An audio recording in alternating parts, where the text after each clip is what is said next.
স্বাগত ডিবিসি সংবাদে। আপনাদের সাথে আছি আমি জান্নাত সাথী। দেশব্যাপী নতুন কর্মসূচি ঘোষণা দিয়েছে বিএনপি। আগামী 11 ফেব্রুয়ারি থেকে সারা দেশে জনসভা করবে দলটি। 10 দিনের এই কর্মসূচির আওতায় দেশের 64 জেলায় জনসভা হবে। বিকেলে রাজধানী নয়াপল্টনে দলের কেন্দ্রীয় কার্যালয়ে আয়োজিত জরুরি সংবাদ সম্মেলনে এই ঘোষণা দেন বিএনপির সিনিয়র যুগ্ম মহাসচিব রুহুল কবির রিজভী। সংবাদ সম্মেলনে রিজভী অভিযোগ করেন, গাজীপুরের সাবেক মেয়র জাহাঙ্গীর এখনও দেশের বিরুদ্ধে ষড়যন্ত্র করে যাচ্ছেন।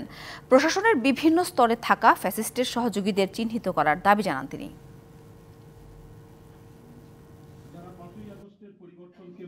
শেখ হাসিনার উস্কানিতে ইতিমধ্যে গণহত্যাকারী দল আওয়ামী লীগের নেতাকর্মীরা সারা দেশে গুপ্ত হামলা, ঝটিকা মিছিল ও গণসংযোগ শুরু করেছে। জয় বাংলা স্লোগান দিয়ে রক্ত পিপাসু আওয়ামী দুর্বৃত্তরা গাজীপুরে ছাত্র জনতার উপর নারকীয় আক্রমণ চালিয়েছে। পলাতক শেখ হাসিনা দেশকে অস্থিতিশীলের চেষ্টা করছেন, এমন অভিযোগ করেছেন বিএনপির মহাসচিব মির্জা ফখরুল ইসলাম। দেশে স্থিতিশীল পরিস্থিতি ফিরিয়ে আনতে দ্রুত নির্বাচন আয়োজনের তাগিদ দিয়ে তিনি বলেন, যারা নৈরাজ্য সৃষ্টি করছে তাদের কোনো গ্রহণযোগ্যতা নেই। যুক্তরাষ্ট্রের ওয়াশিংটন ডিসি, ভার্জিনিয়া ও মেরিল্যান্ড স্টেট বিএনপির আয়োজনে আলোচনা সভায় যোগ দেন বিএনপির মহাসচিব মির্জা ফখরুল ইসলাম আলমগীর। সভায় শেখ হাসিনার দুঃশাসন আর বিএনপির আগামীর পরিকল্পনা তুলে ধরেন মির্জা ফখরুল। এমনকি যারা রাজনীতি করতেন না, দেশের বর্তমান পরিস্থিতি ব্যাখ্যা করেন বিএনপির মহাসচিব। বলেন, এখন যারা নৈরাজ্য সৃষ্টি করছে তাদের গ্রহণযোগ্যতা নেই।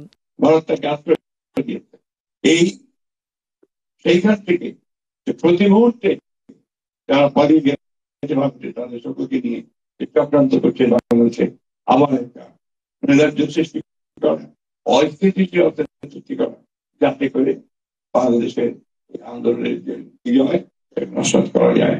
আমরা এখন যারা নৈরাজ্য সৃষ্টি করছে তারা বাংলাদেশের স্থিতিশীলতাকে নষ্ট করছে, বাংলাদেশের বিরুদ্ধে একটা অবস্থান নিচ্ছে, এটা আমরা মনে করি। শেখ হাসিনার বক্তব্য জুলাই আন্দোলনকে অপমানিত করেছে বলে মন্তব্য করেন মির্জা ফখরুল।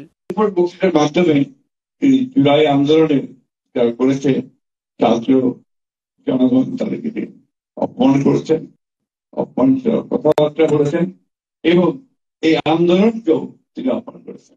তরুণ সমাজকে রাজনীতি বিমুখ করার কারণে দেশে সংকট তৈরি হয়েছে। আগামীতে দেশ গড়ায় তরুণরা ভূমিকা রাখবে বলেও আশা প্রকাশ করেন বিএনপির মহাসচিব। অতি দ্রুত নির্বাচন, অংশগ্রহণমূলক একটা নির্বাচন, তার মধ্যে দিয়ে জনগণের প্রতিনিধিত্ব ছিল পার্লামেন্ট এবং সরকার গঠন করা হয়েছে। Farhana Juthi, DBC news, Dhaka. আগে 24-এর গণহত্যার বিচার, পরে অন্য কাজ, নইলে শহীদদের রক্তের সাথে বেইমানি হবে বলে সাফ জানিয়ে দিলেন জামায়াতে ইসলামের আমির ডাক্তার শফিকুর রহমান। যত দ্রুত সম্ভব সংস্কারের পরে নির্বাচনের দাবি জানাচ্ছেন দলটির নেতারা। ঢাকা ও কক্সবাজারে আলাদা অনুষ্ঠানে এসব কথা বলেন নেতারা। রাজধানীর ডিপ্লোমা ইঞ্জিনিয়ারিং ইনস্টিটিউটে ওয়ার্ড সভাপতি ও সেক্রেটারিদের নিয়ে শিক্ষা শিবিরের আয়োজন করে জামায়াতে ইসলামী ঢাকা মহানগর দক্ষিণ।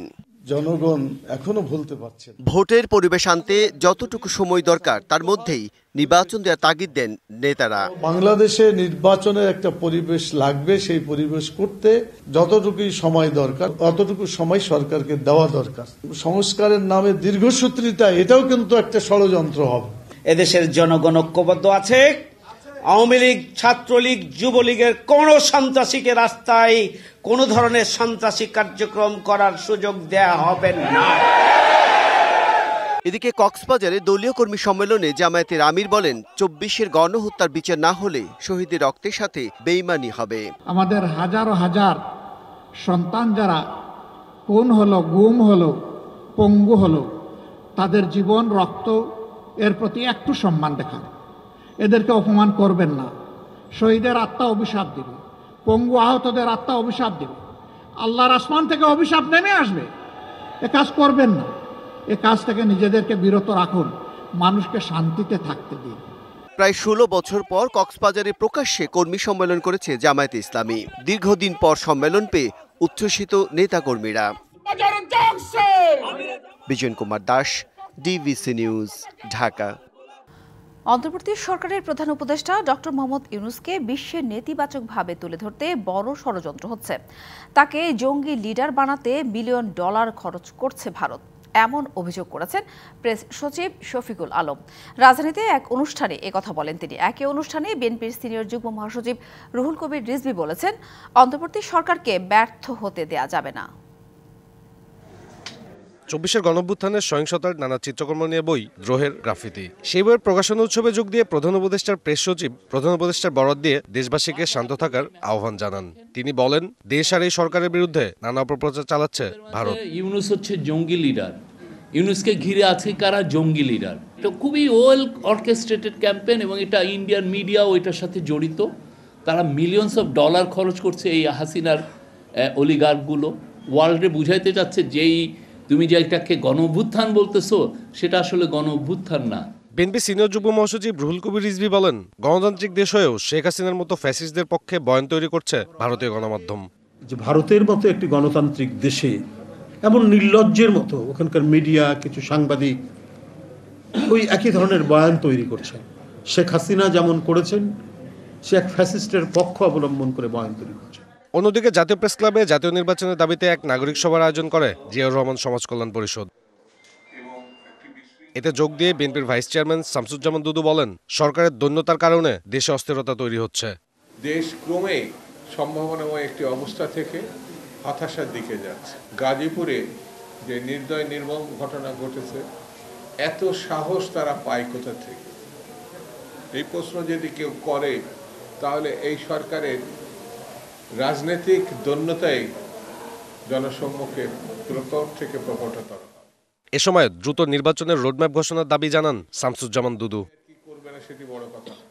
সাব্বির রোজ, ডিবিসি নিউজ, ঢাকা। শেরপুরে কয়েকজন নারীকে উত্ত্যক্ত করার জেরে 2 গ্রামবাসীর মধ্যে সংঘর্ষে অন্তত 30 জন আহত হয়েছে। সংঘর্ষ চলাকালে রাস্তা অবরোধ, অগ্নিসংযোগ ও লুটপাটের ঘটনা ঘটে। পরিস্থিতি নিয়ন্ত্রণে আনতে ঘটনাস্থলে মোতায়েন করা হয়েছে অতিরিক্ত পুলিশ ও সেনাবাহিনী। শনিবার দুপুর পর্যন্ত চলে ধাওয়া পাল্টা ধাওয়া।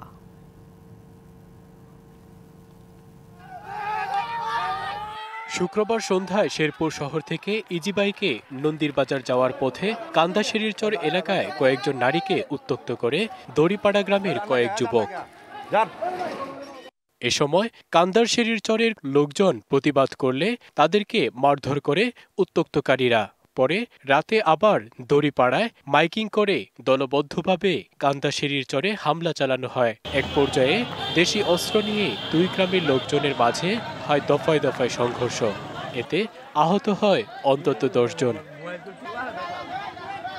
শনিবার সকালে ফের উত্তেজনা ছড়িয়ে পড়ে 2 গ্রামের মাঝে কুসুমহাটি বাজারে উভয় পক্ষ অবস্থান নেয়। সংঘর্ষ শুরু হলে রণক্ষেত্রে পরিণত হয় কুসুমহাটি এলাকা। আহত হয় আরো অন্তত 20 জন। ওর সঙ্গে কিনে দ্বন্দ্ব পাচ্ছে, এখন ওই কাজ যায় মুড়ের মধ্যে এইভাবে হামলা দিয়ে ঘর বাড়ি করে। এ সময় কুসুমহাটি বাজারে কয়েকটি দোকানে ভাঙচুরের পর লুটপাট করা হয়। আমরা কারোর সাথে কোনো দলের সাথে সংযুক্ত নাই, তবুও আমাদের এই দোকানপাটগুলা এই ভাঙচুর করছে। ওদিকে ধাওয়া পাল্টা দিয়ে সেরে একদম 30 টাকা কাটতে দিছে, 30 কাটতে ই করে দিছে একদম। আর দোকানপাট এই 5-6 জন মানুষ আমার খাওয়াইয়া এখন আমার এই যে দেখেন ভাঙ্গা চুরে আমার সবকিছু নিচে আগুন দিয়ে দিছে। পরে আইন শৃঙ্খলা বাহিনী গিয়ে পরিস্থিতি নিয়ন্ত্রণে আনে। সহিংসতা এড়াতে এলাকায় মোতায়েন রয়েছে অতিরিক্ত সদস্য। যেই হোক না কেন, আইন শৃঙ্খলা পরিস্থিতি নিয়ন্ত্রণে রাখার জন্য আমাদের যতটুকু কঠোর হওয়া প্রয়োজন ততটুকু নিশ্চিতভাবে আমরা হব এবং কোনো ক্রমেই আইন শৃঙ্খলা পরিস্থিতির অবনতি হতে আমরা দেব না। সংঘর্ষের পর থেকেই পুরো এলাকায় আতঙ্ক বিরাজ করছে। নিরাপত্তার স্বার্থে সাময়িকভাবে বন্ধ রয়েছে কৃষি পর্যটন কেন্দ্রের সূর্যমুখীর বাগানে দর্শনার্থী প্রবেশ। DBC news desk. 3 দিন পরও উৎসুক মানুষের ভিড় কমছে না ধানমন্ডি 32 নম্বরের ধ্বংসপ্রাপ্ত বাড়ির সামনে থেকে। ক্ষুব্ধ মানুষ বলছেন, দেশে আর যেন কোনো ফ্যাসিবাদী শক্তির জন্ম না হয়। এই বাড়ি সম্পূর্ণ গুড়িয়ে না দেওয়া পর্যন্ত তাদের ক্ষোভ থামবে না। গত 5 ফেব্রুয়ারি রাতে ছাত্র জনতা ভেঙে দেয় 32 নম্বরের ঐতিহাসিক বাড়িটি। ওই রাতেই আগুন দেওয়া হয় ধানমন্ডিতে আওয়ামী লীগ সভাপতি শেখ হাসিনার বাসভবন সুধা সদনে। ক্ষোভের মুখে ধানমন্ডি ৩২ নম্বরে শেখ মুজিবুর রহমানের এই বাড়িটি ভেঙে গুড়িয়ে দেয় ছাত্র জনতা। ধ্বংসস্তূপে পরিণত করার ৩ দিন পরও এখানে উৎসুক জনতার ভিড় বাড়ছেই।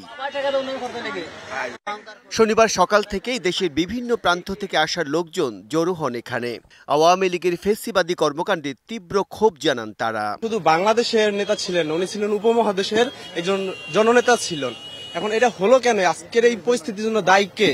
ওনার মেয়ে শেখ হাসিনা। বারে বারে দাম্ভিকতা দেখাবে করবে, ছাত্র এটার কর্মফলটা দেখা দিচ্ছে যে ভবিষ্যতে এই ধরনের যাতে কেউ সৃষ্টি না হতে পারে।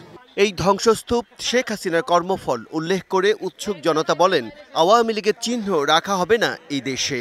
মানুষের জানমাল নিয়ে ইন্ডিয়ায় বসে এই দেশে বিভিন্ন ধরনের ষড়যন্ত্রে লিপ্ত হচ্ছে।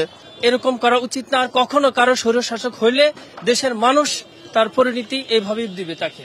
বলেন, বিগত ১৫ বছরে শেখ হাসিনার ফেসিবাদী আচরণ, জুলুম, নির্যাতন ও গুম খুনের ঘটনায় মানুষের মধ্যে ক্ষোভ তৈরি হয়েছে।